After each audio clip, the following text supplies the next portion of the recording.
سعادة وروقان ومشاعر جميلة. من فضلك لو الحلقة دي جات لك تابعها كويس جدًا، لإن هي إن شاء الله بإذن الله هتغيّر حياتك للأحسن، وهتحس بسعادة غامرة لو طبّقت الموجودة فيه. مش كده وبس، ده لو أنت كمان اشتركت في قناتي، عملت لايك وشير سبسكرايب وتابعتني، صدّقني حياتك هتتغيّر. حاجات كتيرة في حياتك هتتغيّر، أحزانك هتتغيّر، مشاعرك هتتغيّر، حياتك هتبقى أجمل. النهارده هاتكلم عن حاجة مهمة جدًا، جدًا، جدًا، عن الحياة. إيه؟ هاتكلم عن الحياة إزاي؟ مش فاهم يعني قُل لي. بُص يا سيدي، يا ترى أنت بتشوف الحياة إزاي؟ يا ترى أنت بطريقة تفكيرك أو عينك بتشوف إيه في الحياة؟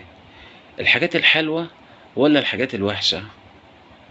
أغلب الناس للأسف الشديد بتبقى مشاعرهم سلبية، بيعيشوا خنقة، بيعيشوا ضيق، بيعيشوا مشاعر مش كويسة، بيعيشوا في الأحزان، لإن عينيهم وتفكيرهم مش مدربينه على إن هو يشوف الحاجة الحلوة أو الجميلة في الحياة. لمّا الإنسان يكون عايش ما بيشوفش غير الحاجة الحلوة اللي في الحياة، حياته بتبقى فعلًا جميلة.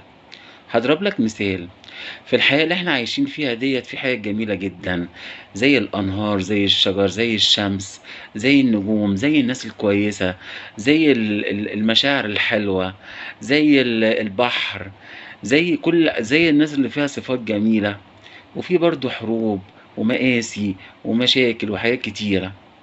يا ترى أنت بتركّز بقى على إيه؟ تفكيرك بتركّز فيه على إيه؟ هل أنت بتركّز على الحاجات الجميلة؟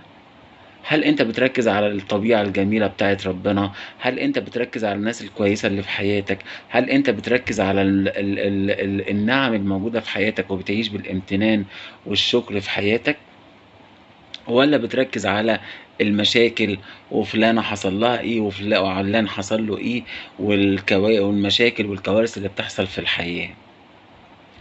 طريقة تركيزك هي اللي بتولِّد مشاعرك.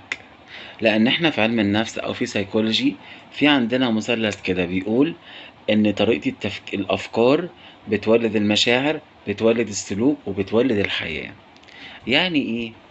يعني الإنسان اللي تفكيره جميل أو عنده أفكار إيجابية تمام، بتبقى مشاعره إيجابية وتبقى حياته كمان إيجابية وجميلة، بيبقى في مشاعر سعادة في حياته، بيحس بمشاعر جميلة جدًا. العكس صحيح.